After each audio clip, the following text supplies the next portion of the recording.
Welcome to Pop Culture Addicts. Some of you may remember today's guest from his role as the possibly divine being, Jacob, on Lost. Or maybe as Lucifer himself in Supernatural. Or maybe you just recognize his voice as Jacob Seed from the video game Far Cry 5. But he's with us today to talk about some of his more recent work, some upcoming roles, and maybe just a little bit of some fan favorites. Let's welcome to the show, Mark Pellegrino. Hey, what's up, guys? Hey, Mark. Thanks for joining us. Really glad to have you here with us today. Great to be here. Thanks. All right, so let's start off by talking about American Rust. Now, from what we understand and what we've seen and what we like to call stalking, this isn't the first time. Research. I'm sorry. Yes, it's research. We put the pretty bow of research on it, so it's not stalking. It's not stalking. That's right. So this isn't your first time working with Dan Futterman. But did that earlier work help you lead to being cast as Virgil Poe? And then also, how would you describe Virgil as a man and a parent? Firstly, if it did lead to me being cast as Virgil Poe, I'd say there's some serious issues between me and Dan Futterman, as you can see from watching Virgil. Maybe it did. I hope it did. I like when you work with people and sometime in the future they call you up to work again because they actually enjoyed working with you. I know I enjoyed working with him, not just on Capote, where he was the writer, Academy Award nominated writer for that great movie that I was so fortunate to be a part of. But I knew him back in the days when he was acting. We did a thing called The Class of '61, a Steven Spielberg pilot that never saw the light of day, about the West Point class of 1861. So it was a Civil War piece, very, very interesting piece that launched a lot of careers, even though it didn't go very far itself. But Virgil Poe I would describe him as a man-child. He's just a guy he's a guy in search of a party. He just wants to be free. And, the shackles and binds of adulthood are really not for him. There's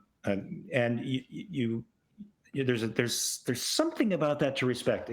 What about that can we respect? His honesty. He's honest about it. He is what he is. He doesn't make any bones about being something else. And hopefully it will be at some point fun to watch him. It's probably hell to live with him, but fun to watch from the outside. And I think my stepdad was that guy. My stepdad was not fun to be with, but he had lots of friends who thought he was a very different person. Different perception outside looking in. Sure. Okay. Mm-hmm. So, right. In addition to American Rust, you also have a project coming up called Strangers in a Strange Land, which is directed by your wife, Tracy. Yeah. And she has some credits, you have acting credits. So what is the general premise of that film series, and when do we get to watch it? That's a very good question. The premise is, miscommunication. It's what happens when people from different cultures collide and think they're communicating one thing, but they're actually communicating something else, and things go south. And the story, we came up with the story sort of on the fly because I do conventions all over the world, and she said, "Hey, why don't we get free travel to these places? Why don't we use that opportunity to film in the various places that we are?" So we wrote, as some of us we sometimes commissioned friends to write short scripts for the places that we were at. So the place becomes a character in the story as well. And then we just shot it on the floor. She mostly shot it while I was working on a convention. And then I'd, do catering and sometimes acted in it as well. And helped, some stuff. But this thing has been in the can now for a while, meaning it's been finished. It had lots of issues with post-production, where post-production houses kept it for like a long time because they were working on it on the side as a favor to us. And so the thing was in post-production for about 2 years. And now Tracy's been busy with other things, but now it's about getting it out to film festivals. So, we started filming the doggone thing, I think, in 2013. Oh, wow. My goodness. Yeah.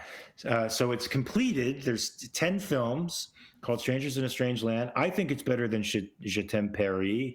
I think some of the films are actually like ridiculously good, and the actors in them are ridiculously good. And the fact that my wife was able to pull off this feat of creativity in different countries under crazy circumstances. Sometime in Brazil, they lost all of our equipment for 3 days. Oh wow. my goodness. And we had a tight schedule to shoot this film in Brazil for 5 days. So she shot the entire piece in 2 Oh wow. in Rio de Janeiro by herself on Copacabana. Okay, that's crazy. That is impressive. That's my wife. I'm like, Tracy, there's favelas right down there. See you walking around the street with a camera, and there's a kid. You know, you're a target. Right. This is Rio de Janeiro. It's one of the most dangerous and beautiful places on the planet. She had no fear. She has no fear. Awesome. Wow. Kudos, Of Tracy. course. One day into it, my jujitsu teacher did come and visit us, and I did post him with her on one of the shoots. There you go. So Of course, let people know she's defended. yes, he's a 6th degree black belt in Brazilian jiu-jitsu, so he really knows his stuff. But when is it going to come out? I don't know. Hopefully in this next year. I'd love people to see it, because I'm getting old. By the time it comes out, I'm going to be all more wrinkly. I'm going to look very different from the guy in the film. I am so going to use that line later. I'm not old. I'm just more wrinkly. That's it. It's a thing. It's going to be a thing. I earn these wrinkles. That's right. Wow. Definitely. So a question that popped up in my head while you were talking about that. So you filmed in all these different places, even if it was just for short periods of time. Where was your favorite destination to do these short films at? Like, just maybe, because some people go, oh man, you got to film in Rio and because it's so beautiful, or but sometimes for me, the favorite things are the ones that aren't the expected. Was that the case in one of these? It's difficult to say, because for me, you get so busy in the moment working on what you're working on that you're not really taking the time to sort of drink in the atmosphere. Sure. And I'm so busy. I was so busy in Rio working on the show, and then working on the convention, which was 9-10 hours at a pop at a pretty good pitch. It wasn't like normal conventions, and then coming home to sort of help her film. So my days were like 14, 15-hour days, and we saw stuff, because we did shots at places that were famous there, but I don't feel like I got to take them in as I would have liked to. But every place was so unique. I mean, I particularly like the stuff we did in Germany, because we found some crazy places there. Like, for example, there's a story that my character tells in there it's a fictional story about these two lovers that couldn't see eye to eye, and they fought, but then one of them dies, and confesses his love at the very end, and she dies immediately after, and there's a tree buried over them that intertwines and becomes like two trees. I don't remember the exact story, but it was this beautiful, beautiful story that I made up. I just made up this story, and our location scout over there found a tree exactly like that in the middle of the German forest. Cool. So it's like, how that person actually did it, I don't know, but it made the story really, really beautiful. And I liked that. Maybe because I wrote that particular story too, and seeing the actors sort of live out these speeches, and me talk about love in an idyllic way. I don't know. I feel sort of drawn to that, and so maybe that's my favorite place. That's all right. That's a fair answer. It's a really cool story. Yeah. Yeah. Thank you. All right. So, in addition to being an actor, you're also a teacher of acting as well. Now, we can't have great entertainment with actors and crew that makes shows and movies we love without having people who teach these things. So thank you for keeping the arts going. It helps keep putting people out in front of us who are we always find there's always that new actor or that comes out, or the new writer or somebody along those lines who helps put something new from a new perspective. And I think that's one of my favorite things about the arts, is seeing the new things that people can come up with. But generally speaking, what is the best piece of advice that you give to aspiring actors? Somebody who's looking to reach out and become the next Mark Pellegrino. Well, I'll tell you what, nobody in my class actually likes to hear the advice. Because anytime they ask me, you know, it's usually coming from the point of view of, I want to be famous. And what's the fastest, most sweat-free, least conflicted way of doing it? In other words, they don't want any problem at all. Yeah. They want the magic pill, and there really is no magic pill. So what I tell them is, first of all, treat this like a craft. Compare yourself to other craftsmen and craftswomen and ask yourself, am I doing the work that this person does, the equivalent work that this person does to achieve a certain mastery of my craft? And I say, are you working like the brain surgeon did in medical school? Are you working like the painter did when they went to art school and studied with the masters? Right. Most actors will say no. Most actors won't devote, 6, 7, 8 hours a day to their craft when they're not working on their craft. Of course, you have to bring home the bread and onions. You got to keep the lights on. I've done 4 jobs simultaneously while rehearsing 3, 4 times a day, and it's tough. It's not easy, and sometimes it doesn't end the way you'd like it to end. Does it ever? Because we all die. So I guess we don't all want that. So in the end, it never ends the way you want it to end.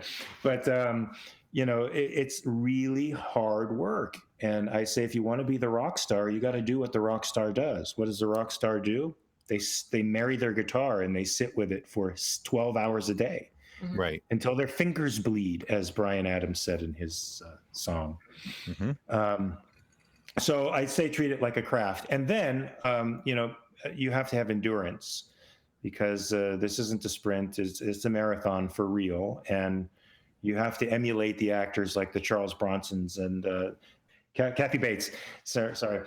You got to emulate the Kathy Bateses of the world, the Charles Bronsons of the world, not because Charles Bronson acted well, but because he was a 35-year overnight success. And Kathy Bates was doing great plays on Broadway before she became known to everybody when she did this breakout role 20 years or more into her acting profession. So that's the people you have to emulate. The Dustin Hoffmans, the Gene Hackmans, who got careers late in life, but or even Chris Cooper, who I worked with on Capote, who would say, whenever an actor asks me, what do I have to do to be an actor? He's like, you don't want to ask me that, because he would do regional theater and paint scenery and come on to the stage to do one line in a regional theater, and studied with Stella Adler, and it's very unromantic stuff, but he became great, and he is great.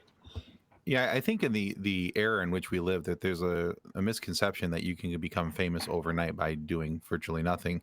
I think a lot of people forget that, the star baseball players, when you think of, home run hitters or people who have hit for average, I think a lot of guys like Tony Gwynn, who used to play for the San Diego Padres. He was a career, I think, 330 hitter, somewhere in there. I mean, bat over 300 for a career is amazing.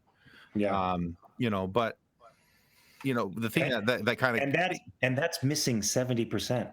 Exactly. And he's still considered amazing for missing 70% of the time. Yeah. But the thing is that to have that 30% success rate, he just didn't walk out to the ballpark one day, pick up a baseball bat and say, I'm going to do this. It was years of hard work and dedication and practice, all the things that you were just talking about. It's not just, hey, I'm going to be an actor, or hey, I'm going to be a baseball player, or whatever it's going to be. There's got to be some work, put in behind whatever it is you're doing. Yeah, you have to. I remember talking to Frank Darabont about talent and what it takes to succeed, and I think he's a fantastic writer and director. And he said, Mark, the talent I have is that I have a talent for sitting my ass in the seat until it's done. That's my talent. That's a talent. It is really a talent. Just try writing and see. And I'm sure, and I don't know if you guys write, but I try, and just sitting there and getting it done is 99% of the battle. I tried once. I I found him more of a talker than a writer. So for me, this is the easier thing. Yeah. My brain tends to, hey, look, a squirrel, I get distracted pretty easily, and so for me, writing is more difficult. Now, if it's more of an editorial style writing where I can just sit down and I can write my personal feelings and thoughts, I have no problem with that. But trying Right. to build any type of construct around something, world building, character building, anything like that, yeah, that's not going to happen. You're going to get, this is Bob, he likes shrimp. Move on. It's hard. It's really hard. It But is. you'd find that if you talk to any of the great writers out there, they will probably say, "Hey, look, the squirrel too," and that's what they have problems with that as well. It's amazing anything gets done in Hollywood because we're all ADHD and easily distracted, but somehow it all comes together to make really beautiful things sometimes. So talking about honing your craft and working on your craft, there are some actors who it seems that they mold their roles around their own personalities, but you don't. Like, talking to you for the last 20 minutes, you are very different from Virgil on American Rust and Paul on Dexter, and definitely different than Lucifer. Like, I mean, those are huge personality shifts for you. So what do you do to help prepare yourself for those roles, especially where that character's been around for centuries, if not longer, so that you can be convincing as being them? Well, luckily, for something like the Lucifer, for example, he comes tailor-made with a whole mythology that almost everybody knows, and you don't have to do any work around that. And people are just going to assume that in the narrative, right? Like Brando would talk about how little you have to actually do because people who are sitting in the seats watching you, they're already suspending disbelief and they're in the moment. If the story is reasonably told, there aren't any glaring holes. People are just they're gonna accept what you do, Mhm. which is a marvelously generous and relaxed way of working. But with something like Lucifer, the story wasn't to me about a celestial being. It was about a jilted son, Mhm. somebody who had been rejected by his family and was on the outside. Always on the outside, unjustly on the outside, who wanted revenge and wanted to get back in. Mhm. I think almost anybody can relate to that. At least me, I'm a geek. I could relate to that. I feel like I've always been on the outside. Right. And so even though Lucifer's extreme narcissism, if we can sit back and judge it now, let's call it what it is. Lucifer said he was narcissistic. That may not be the way I would behave in real life, but I can motivate myself on the idea of getting revenge against somebody who's hurt me unjustly. Right. And I can relate to the family dynamics of a brother who bullies you and who doesn't take your side and the father who abandons you. All of that stuff is totally human and relatable. And even for a guy like Paul, what do I focus on for Paul? I mean, I focus on the fact that he's a guy trying to reunite his family, trying to do the right thing. So I try to find the virtue in the character that I can get behind that makes me not judge the character at all. Because you can't judge the character and then play it because you play Right. you play a caricature, right? You play something artificial. Right. But you're right. None of those characters are anything like me, other than me trying to find those bits and pieces of justice and virtue that I can get behind. Yeah, I can totally see that. That actually makes a lot of sense. And the Lucifer character is, I found him incredibly entertaining because you do get that different perspective on him. I mean, everybody knows his story. We're all taught his story growing up. But then you see it from his point of view with the, wait a minute, am I really siding with who I think I'm siding with right now? Like, that feels wrong. Well, I mean, I hate to tell you, you've been sold a bill of goods by the culture. I mean, I do think Lucifer is a hero. I actually do. I know that sounds nutty to people today, but I considered Lucifer to be the first rebel against arbitrary authority. And I love that. I love when people stand up against arbitrary authority and tell it to take a hike or have a mind of their own, which is what Lucifer says in the 5th season when he's trying to convince Sam to be the vessel. He's like, what was I condemned for? Having my own mind. That's something that you can get if you have a strong sense of individualism, a strong sense of human dignity. You can get behind that, and that's Right. something anybody can. What? I'm rejected just for me, for thinking, for wanting what I want, for wanting to say no. I should be able to say no. Anybody should be able to say no. Why can't you get? But you can't help but get behind that. Right. Yeah. So I think your feelings were just. Okay, that's good. Hear it from Lucifer himself. I'm okay. There you go. So when you look at characters like this, when you're playing these type of characters, do you take I don't want to say a special joy, but is it more exciting for you to be able to play a character that's outside of the realm of what you consider your own personality, because maybe of the challenge that is going to be involved and locking down that one piece of whatever it is that's going to sell the character? I mean, I like. There is a certain freedom to, like, in an anarchistic way, a certain freedom to playing a character that does anything he wants to do. And like Lucifer is totally inconsiderate of any consequences because they don't really affect him.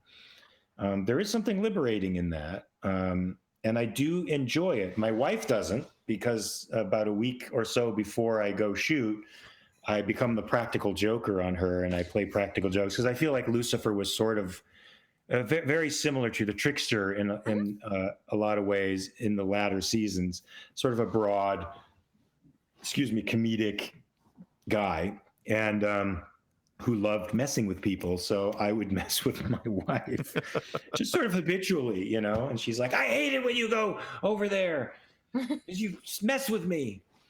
And He did kind of become the comedic relief in the show. He did. He was, and I wasn't sure if I liked that at first, because season 5 Lucifer is funny in a very simple and understated way, but he's also very scary. Mm-hmm. He's scary. There's something regal about him and untouchable, but relatable and frightening and single-minded. And the Lucifer of later seasons was more of an impish guy, the guy on your shoulder messing with you and making your life tough because that's fun, Right.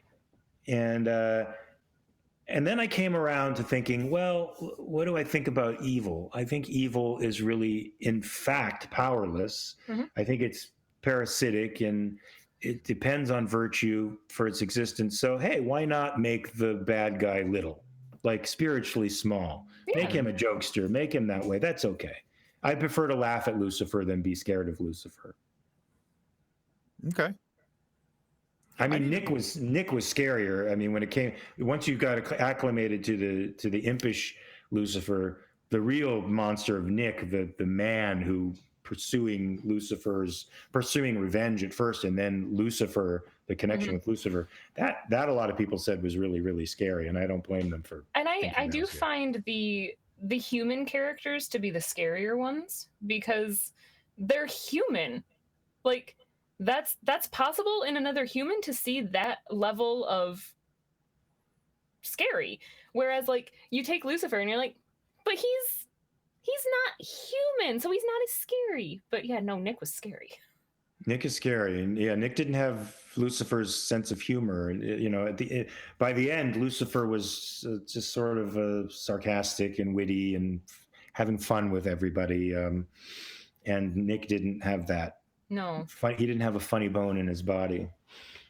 It's like when you watch zombie movies and you realize that the zombies are not the bad guys. Right? That's what's great about those, right? It's great commentary. Really great commentary on society. The monsters are the people. Oh my God, what? It's true. Yeah, well, you add a dash of narcissism and take away a sense of humor and feeling of self-importance and destroy any sort of social construct. Yeah, absolutely. Get rid of civilization and suddenly we're all crazy. Now you have a monster on your hands. And then there's Zombieland, so get to have some laughs. That movie's just funny. Yeah, I love that. That movie's just funny. So, we think about, some of those things we just mentioned, about the, add a dash of narcissism, take away the self, or the humor rather, and add in the self-importance, all that kind of stuff. And then we start looking at social media. social media has become a huge part of our lives, and it's kind of the monster that lurks in the corner because on the one hand, it allows us to stay connected to our friends. It helps us to meet new people and have these amazing opportunities for interchanges of thoughts and encouragements and all these things. And there's really a sense of global connectivity. But on the other hand, it also allows that monster in the corner to grow bullies and trolls and to follow their victims wherever the world is going to take them. But I noticed that you were working on a project called the Guardian Project, and I'm very intrigued by this because I'd like to hear your thoughts on this and why you think it's so important for people to learn the importance of how to stop online bullying and how to address it head on. It's important because people's lives are ruined by it, literally ruined. Um, and there's really nothing they can do about it. Like, I've noticed that I call it relational violence on social media, and it's very different than actual violence. Mhm. In that, when a bully approaches you in the street or in the playground, um, there's a modicum of courage that goes into the bully doing what he's doing because he risks the threat of retaliatory force against him, and that's always a possibility, and that can serve to curb the bully's actions. Even if they start to do it, you can set them straight and they will leave you alone. The opposite is there's the opposite effect on social media.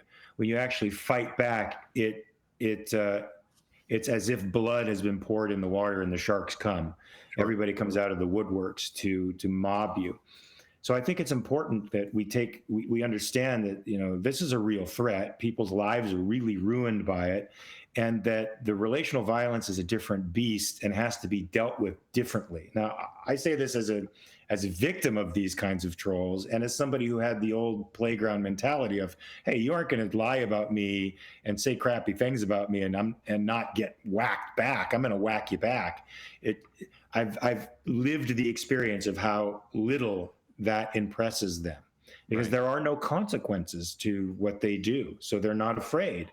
Like anybody in a mob who is more inclined to throw that rock at somebody's head because he can melt back into the mob than facing that person face to face and dealing with them. So we're trying to come up with techniques that enable people who are the victims of this kind of relational violence to fight back without causing the kinds of mobs that wind up happening, and to give them some kind of material recourse. So we want some legislation out there where people could take individuals to task. Mm-hmm. They can actually pin them and make them responsible for their behavior. Now, some of the worst offenders are minors. Some of the worst offenders are these kids under 18. They travel in packs, and they are like Lord of the Flies. They have no sense of context. They don't understand really the nature of what they're doing to other people. Mm-hmm. And they're actually making their reputations based on negative inputs, based on the terrible things that they're doing to people. So we're just trying to figure out ways of dealing with that. One of the ways is we want to do a documentary series, starting out with a documentary on the history of scapegoating and that has evolved into social media bullying, and offer solutions, and then become a platform where we can integrate various types of professions, psychological professions, legal professions, to help solve this problem and give people some connection to resources that can help them if they find themselves in the middle of a mob onslaught. I think that's great, because over here we call them keyboard warriors. The people who have, like you said, there's no recourse.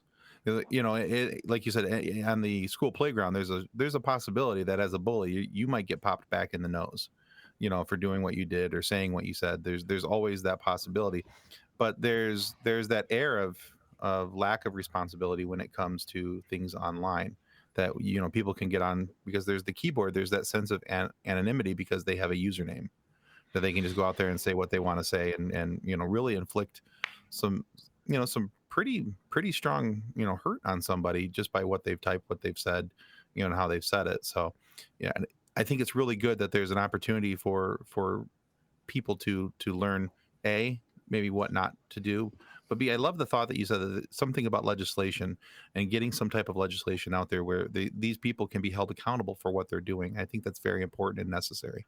Here's what I think. I mean, and I've said this before, and I don't know if it's out there in the discourse yet, in the ether. You can tell me if it is or not. I think I don't think that social media itself can be held responsible. I don't think the corporations themselves can be held responsible. They are, after all, mostly open platforms.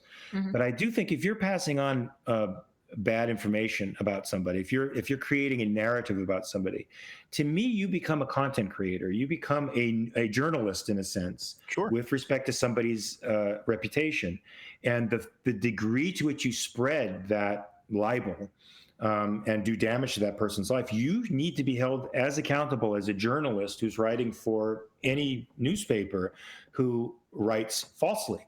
Mhm. You know, and I think that we need legislation to reflect that. Hopefully, we can. Of course, the delicate balance is how do we preserve civil liberties and do that? How do we? I mean, I've talked about taking away anonymity. I'm a check mark. I think everybody should have, their identity known. And if it's a kid who happens to be online, there should be strict restraints against them and parental controls, and the parent should be responsible for the stuff their kid is putting online. The fact that they don't know what their kids are saying online is really disgusting to me. But they do, because I see enough of these kids saying terrible things to know their parents aren't paying attention. So, I mean, there needs to be those restraints, but while protecting, the civil liberties that we all love, and therein lies the rub. So hopefully we can do that. Well, yeah, that's always going to be the challenge, right? Because in order to protect someone, I mean, there has to be a limit or a cap on what can be done, but then there also has to be a limit and a cap on what can be said. But how do you do that without taking away somebody's ability to have free speech, but at the same time, that free speech not infringing on somebody else's ability to, life, liberty, and the pursuit of happiness? Right on. So, yeah, I applaud you guys. I think you guys you're doing an awesome project, and I wish it all the success. We see it often. Kathleen and I are both part of another podcast that has a very large Facebook group attached to it. And we see it all the time with, people coming in just because somebody likes this character in Star Trek, but not this character, or this character in Star Wars and not this character, or whatever it might be. And these people take each other to task all the time. And we're some of the most, I think I've seen some of the most heinous remarks made about other people who are considered themselves fans of something just because somebody didn't agree with them. And it just, I wrote an article in Rolling Stone under my partner's name for the Guardian Project, and I'm going to write another one, I think, about whether or not celebrities will start shrugging social media off, and because the fandom, I mean, when you think about it, just a few decades ago, celebrities were remote from their fan base. Right. You were handled through, an organization, or their publicist, is put them in magazines, or, got articles written about them, but there was no direct contact like there is now through social media and through these conventions. But some of the fan bases become so toxic. Right. They attack the celebrities, and that is a well that's going to run dry if you're not careful. And do you want it to? I mean, if you want it to run dry, keep attacking. But if you want access to celebrities and you want them to be open with you, and you want to exchange with them on a personal level, stop attacking them. Right. If you want to tell them that you appreciate their work, then tell them that you appreciate their work. Don't tell them all of the things that you think that they did wrong. That's not, that's just basic human nature, that you should be nice to people. I always found it interesting where people get attacked on social media for playing a character for the way it was written. They didn't write the character. All they did was they got hired to do a job. They did the job. I think of Ahmed Best with his role as Jar Jar Binks in Star Wars, and the vitriol that came at him from the fan base. Even Daisy Ridley with Star Wars. I love Star Wars. I'm a huge Star Wars nerd. Ta-da! But you know, you also have to look at that and go, it's a pretty toxic fan base too, and the way that people attack things. So, but yeah, so again, it's a challenging topic. Yeah, with us, with Supernatural, there's the shippers. I don't know if they have shippers in Star Wars, do they? Yeah. Okay, and people are just crazy about these unions between people, and they start their own little carnivorous groups that just attack anybody who doesn't think the same way that they do. Hey, man, I think that variety is the spice of life. You know, that you like other characters and you can teach me the virtues of these other characters, man. That's awesome. Absolutely. I think it takes all of us to make the world go round. Absolutely. One of the things that I love doing about our sci-fi podcast that Kathleen and I do together is that, you know, we've had people come on and there have been things that I have not been a fan of, but I love being able to change my perspective based on how somebody else sees it. So there's been people come on and say, well, you need to go back and watch this movie from this perspective. And I tell you what, that can make all the difference in how you view something, is trying to see it from somebody else's standpoint instead of being stuck in the four walls in which you're allowing yourself to live. It can be pretty eye-opening. I mean, that's what Atticus Finch taught us in To Kill a Mockingbird. Walk around in somebody else's shoes for a while. It's a virtue. It's good. It's good. But then they banned To Kill a Mockingbird in schools, and right? We don't get to learn that anymore, apparently. One of the most virtuous characters in American literature, and we don't get to see him. Right. We don't get to see him teach Scout that racism is a bad thing. Right. No. Whatever. I know. So, Mark, my husband has a serious YouTube addiction. So I quietly added this series called Reality Check to his subscriptions in hopes that he learns something beyond audio video production, because I can only watch so many of those videos before I'm going to lose my mind.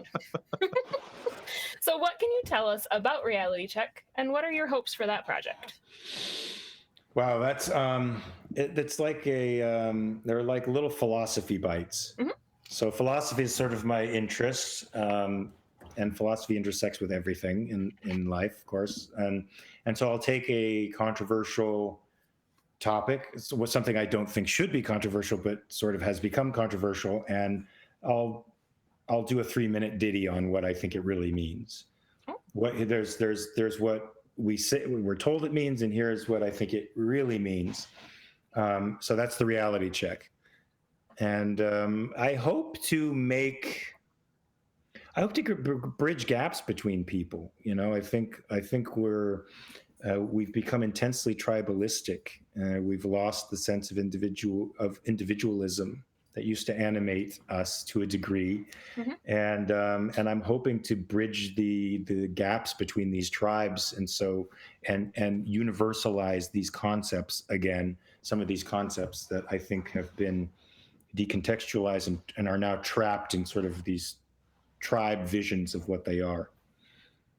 Does that make sense? It does. I'm trying to say it without getting all political, because some of the ideas are political. A lot of the ideas are political, so I don't want to go there. And yeah, no, it's good.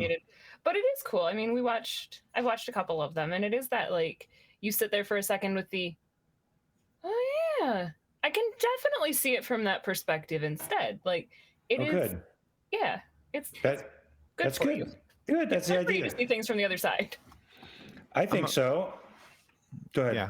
No, I'm just going to say I'm a big fan of anything that can help make us think, and especially if it's something that helps us think outside the box. So that's to me that's a cool aspect of Reality Check and what you guys are doing with that. So. Oh, good. Well, it's just me in my room with my iPad and a cheap mic, as you can probably tell if you listen to it on a big thing. The sound isn't that good, and then I give it to this awesome editor. And I put edits into like what I think should be in there. And sometimes she does her own thing, but you know, it ends up coming out kind of funny and I think somewhat stimulating. And I think it makes its point. I'm glad you guys got some value out of it. And they're short enough to stay within the attention span. Right? Yeah, that's scary too, though, right? I mean, I'm finding myself the more I'm on social media, the more frayed my attention gets. Mm-hmm. Like I'll sit with a book, and I love books, and I'll if I've been on social media for more than an hour in a day, it will be work to sit with a paragraph of a book, real work. Yeah. And that's scary, because I think social media, the downside of it is it's rewiring our brains. You're not wrong. Okay, good. I'm not Not wrong. at all. No, You're not wrong. No. we have all of this information at us, blasted at us constantly. And it's so easy to switch between social media platforms and get to the next thing and get to the next story that we don't sit and use our brains and read like at all. I totally see that happening. And have you noticed film? When you watch film, it's a cut every second almost. There's a cut, so that when you see a film, even like Capote, just a few years ago, that sits in the silences, it sits in long shots and master shots and stays in one place. There's going to be a time when our brains won't be able to cope with that. It's too still. That's scary. Right. I'm sorry I interrupted you, but no, you're totally fine. You're totally absolutely fine. It's so true though that it is rewiring our brains and not for the better. Yeah, we need things that pop, move, keep moving. Stimulating, big flashing, popping noises. So. I mean, I hate to say it, but should I say this? Yeah, okay, I'll say it. Why not? I mean, it was disturbing when my stepdaughter couldn't read Madame Bovary. Okay, now when she was in 9th grade, I think, because the prose was just too dense, and she's going to Columbia for psychology. All right, she's a smart kid and could not manage Madame Bovary, and so that's I imagine this shift in the brain is why they're taking books like Madame Bovary away and replacing them with, I don't know, Twilight or something. Dear That's God. definitely what our children should be reading. Right, but I mean, reading Madame Bovary is a challenge, and just like reading anything from that era when people spoke and wrote differently, it's good for your brain. It exercises it. You need that stuff. Absolutely. Yeah, I mean, in high school we read Great Gatsby and Anthem and 1984 and Lord of the Flies. Not anymore. You won't. Not anymore. No. I think all of those are on the banned books list now. Are they now? Really? They might all be. The Great Gatsby? I don't know if know Gatsby is, but or Catcher not, in the Rye, 84.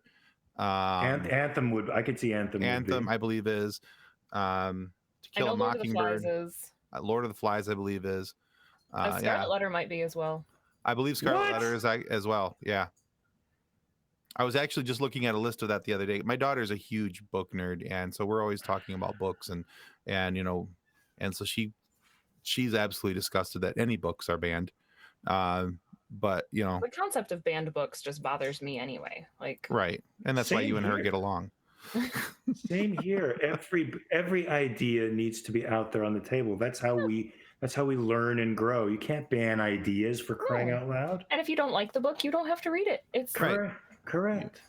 You walk away from it. It's the same concept I'm trying to teach my daughter about food. Like, you don't like that vegetable. That's fine. Don't eat it. Eat the other things on your plate. I don't care. As long as you eat something. There you go. And that should be the same thing with books. Read something. I don't care what you read. Just read a book. Indeed. But, Mark, we have enjoyed having you so much on the show today. Where can our viewers and our listeners go to find out more about your work and what you've got coming? They can find me at Mark R. Pellegrino on Twitter.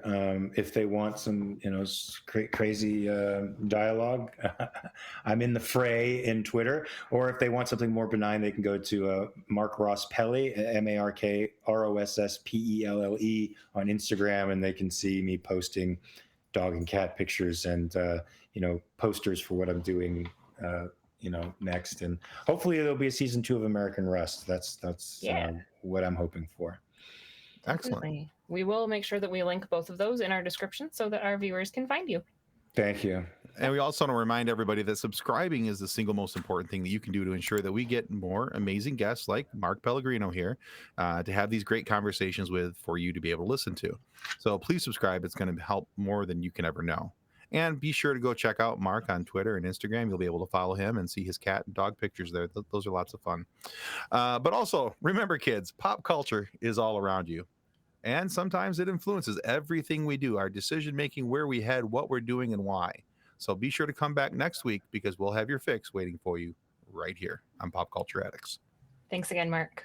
Thank you. Thanks for joining us, everybody. Have a good day. On behalf of the rest of the hosts of the FSF Popcast, we want to thank you for listening to this episode. If you'd like to be a guest on a future episode, please contact us by means of Twitter or Instagram using the handle @FSFPopcast. Or go to www.fsfpopcast.com and click on the Contact Me link. Thanks again, and hope you enjoyed the episode.